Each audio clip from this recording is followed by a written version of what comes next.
Selama beberapa pekan melandai, Satgas Penanganan COVID-19 kembali mengumumkan kenaikan angka kasus. Kenaikan kasus positif COVID-19 pada minggu ini naik 14,1%. Menurut juru bicara pemerintah untuk penanganan COVID-19 Wiku Adhisa Smito, kenaikan kasus kali ini dipicu dampak libur Paskah dan menurunnya kepatuhan protokol kesehatan warga akibat euforia pasca vaksinasi. Adapun penambahan kasus positif dan kematian ini terjadi bisa karena dampak dari libur Paskah pada 4 April lalu dan menurunnya kepatuhan protokol kesehatan yang mungkin terjadi karena euforia vaksinasi.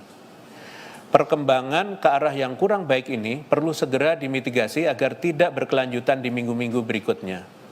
Terlebih saat ini Pulau Jawa kembali mendominasi pada 5 besar kontributor terbesar pada penambahan kasus positif dan penambahan kematian di minggu ini.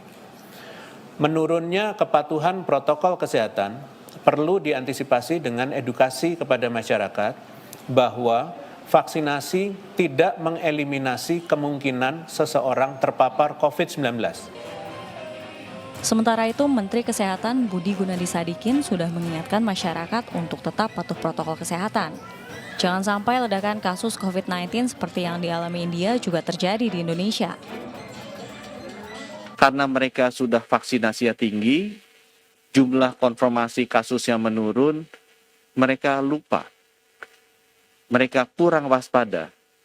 Mereka mengendorkan protokol kesehatan, memakai masker, mencuci tangan, dan menjaga jarak. Kita jaga diri kita tetap waspada, kita tetap hati-hati, kita tetap disiplin menjalankan protokol 3M, kita tetap mematuhi aturan PPKM Mikro. Berkaca dari ledakan kasus COVID-19 di India, pemerintah tetap mengimbau warga disiplin protokol kesehatan meski sudah menjalani vaksinasi. Yang patut diingat, vaksinasi tidak mengeliminasi warga dari terpapar COVID-19. Vaksinasi hanya mengurangi keparahan akibat penyakit. Kini kita akan kupas lengkapnya di Indonesia Bicara.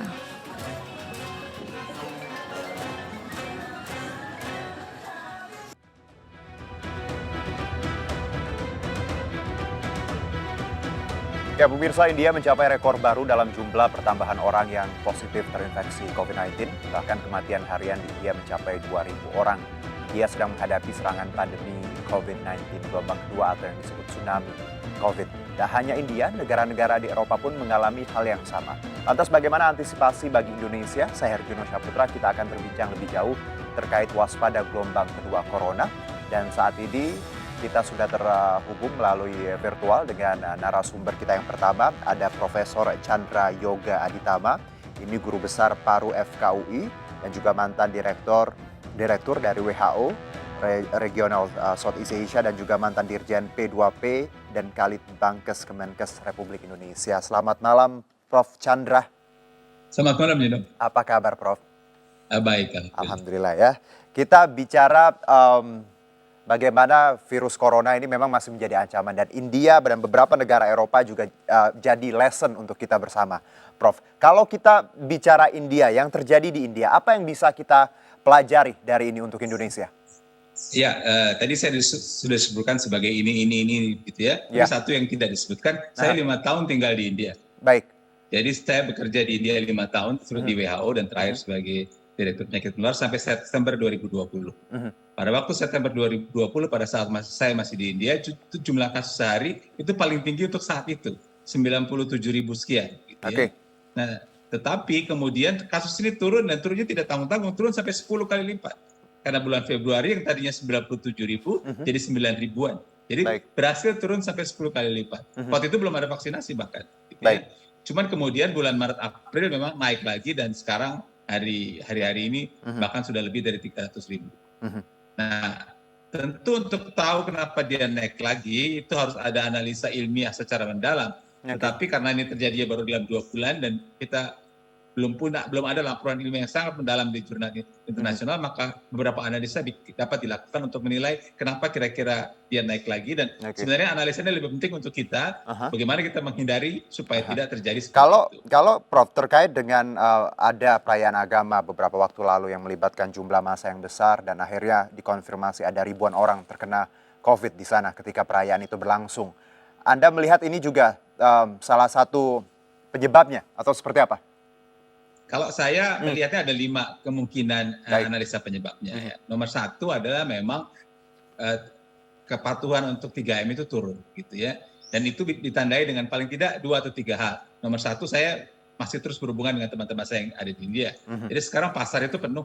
Dulu waktu saya di sana pasar itu sepi, kosong. Sekarang Baik. pasar itu penuh, jadi orang sudah penuh di pasar. Itu 1. Oke. Yang kedua, public transportation, tram, bus, itu mereka kan kalau di New Delhi tram itu kereta listrik itu jadi transportasi utama itu sekarang sudah penuh.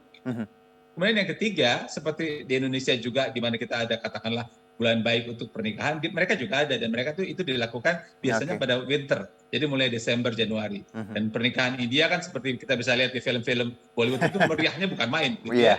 Nah itu salah satu indikator lah mengatakan bahwa kepatuhan masyarakat untuk protokol kesehatan turun. Baik. Itu yang pertama. Yang kedua yang tadi Mas Juno sebut. Yang kedua itu ada beberapa event besar. Iya. Ya, tidak fair juga kalau mengatakan 1 atau 2 saja. Ada beberapa event besar dalam beberapa bulan terakhir ini. Nomor 1 ada pilkada. Jadi dari 40-an negara bagian ada 5 atau 6 negara bagian, 5 kalau saya tidak salah yang melakukan pilkada dengan segala kampanyenya. Dan itu tentu menimbulkan kerumunan orang juga yang besar. Dan yang kedua ada beberapa demonstrasi dilakukan. Dan yang ketiga ada beberapa perayaan, ada yang bilang keagamaan tapi ada juga budaya gitu ya. Saya ambil contoh konkret yang saya alami saja. Pada bulan sekitar 2-3 minggu lalu ada perayaan yang namanya Holi di sana. Holi itu orang dikasih tepung yang berwarna sehingga mukanya berwarna-warni begitu, merah, kuning, biru, dan itu dianggap sebagai kebahagiaan gitu. Dan Holi itu biasanya ramai sekali. Gitu.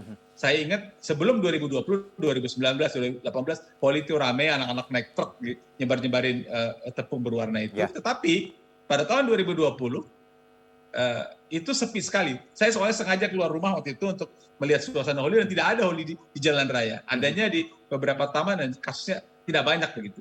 Dan sekarang saya dengar Holi itu ramai lagi. Gitu. Ya, tentu saja juga salah satu di antaranya adalah perayaan keagamaan. Walaupun perayaan keagamaan itu mungkin hanya salah satu faktor saja. Jadi faktornya memang ada multifaktorial. Itu yang kedua. Jadi pertama 3M turun, kedua ada event-event besar. Dan yang ketiga, yang tadi sebenarnya sudah disinggung, tapi ini juga hipotesa ya. Karena kan India sudah memvaksin sekarang 130 juta orang. Kelihatannya besar 130 juta orang, tapi ingat penduduknya 1,3 miliar. Jadi sebenarnya sekitar 10% juga. Nah, jadi ada dugaan orang yang sudah divaksin yang merasa dirinya sudah kebal, sudah kuat, kemudian protokol kesehatan terabaikan. Itu poin yang ketiga. Nah, poin yang keempat adalah ini berdasarkan data kalau ini. Jadi pada bulan Oktober November itu jumlah tes India itu di atas 1 juta. Bahkan pernah mendekati 1,5 juta orang yang dites. Kalau orang dites cukup banyak dan ketemu ada yang sakit, maka yang sakit itu bisa diobati, bisa diisolasi dan bisa dikarantina sehingga tidak menyebar ke orang lain gitu. Itu gunanya tes. Dan tes itu turun.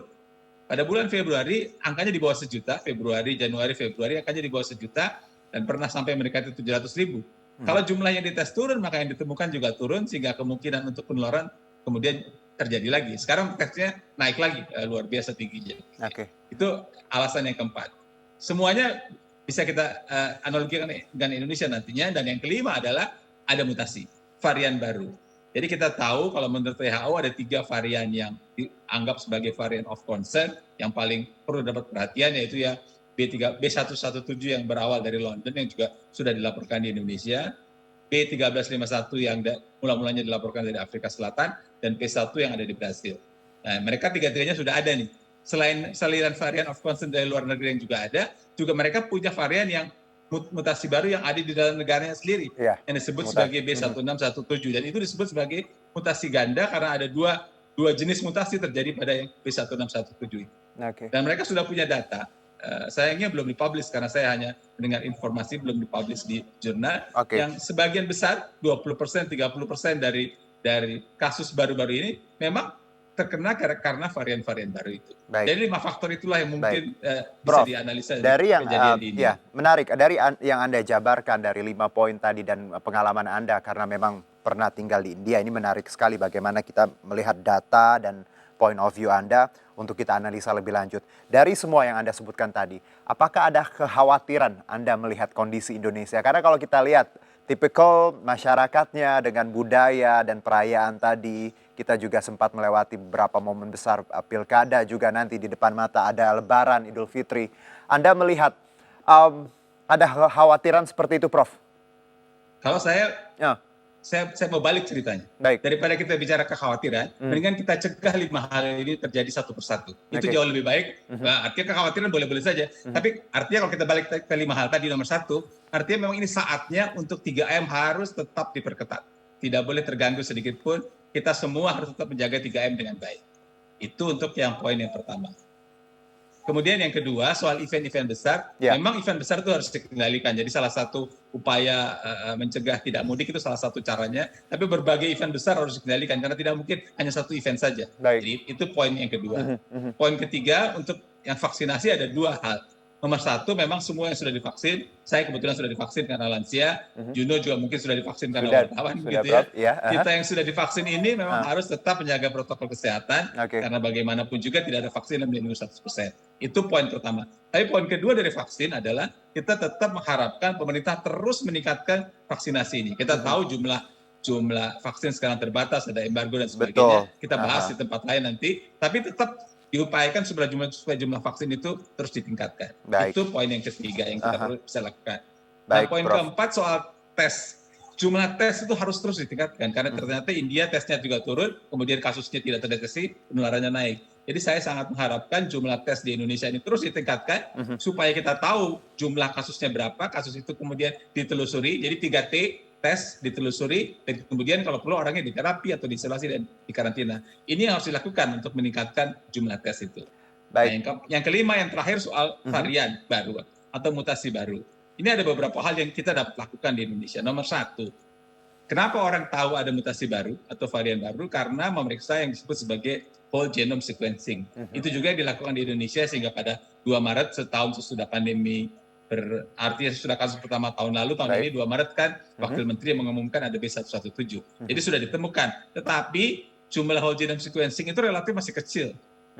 Waktu itu baru 400 ingat saya, kemudian naik sekarang sekian ribu. Harusnya dilakukan lebih banyak lagi, puluhan ribu barangkali. Kalau bisa ratusan ribu seperti di Inggris, supaya kita ketemu.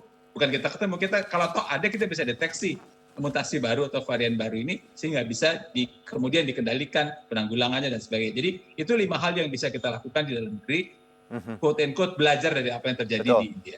Karena kalau kita lihat tipikal tadi masyarakatnya, budayanya hampir mirip dengan tradisi berkerumun dan juga perayaan-perayaan tadi ya Prof ya, dengan 5 hal yang Anda sebutkan tadi semoga menjadi concern. Kita jeda dulu Prof Chandra, nanti kita akan sambung lagi di segmen Indonesia Bicara berikutnya. Tetap bersama kami.